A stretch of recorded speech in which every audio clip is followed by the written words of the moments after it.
રહ્યા છે સુરતથી। સુરત પાસે નવસારી નેશનલ હાઈવે નંબર 8 ઉપર ચીખલી નજીક ખાનગી બસને અકસ્માત નડ્યો છે। ખાનગી બસ ચીખલીના સુથવાડ નજીક ધોલધરા ખાડીમાં પડી હોવાના સમાચાર પ્રાપ્ત થઈ રહ્યા છે। બસમાં સવાર 15 જેટલા મુસાફરો ઇજાગ્રસ્ત થયા છે।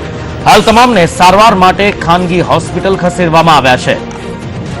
સુરતના નવસારી નેશનલ હાઈવે નંબર 8 ઉપર આ ઘટના બની છે કે જ્યાં ચીખલી નજીક એક ખાનગી ટ્રાવેલ્સ બસ સુથવાડની ખાડીમાં ખાબકી છે। વધુ માહિતી આપી રહ્યા છે ફોનલાઈન પર સંવાદદાતા નિલેશ। નિલેશ, કઈ રીતે સર્જાયો અકસ્માત, ઘાયલો વિશે શું માહિતી મળી રહી છે? હાલ શું પરિસ્થિતિ છે?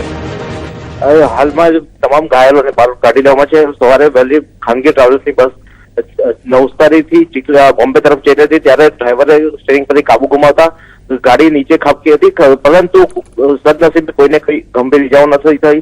15 જેટલા વ્યક્તિઓને સામાન્ય ઇજા થતા પ્રાઇવેટ હોસ્પિટલમાં સારવાર માટે ખસેડાયા છે અને હાલની પરિસ્થિતિ કાબુમાં છે। જી, આ સમગ્ર માહિતી બદલ નિલેશ આપનો આભાર।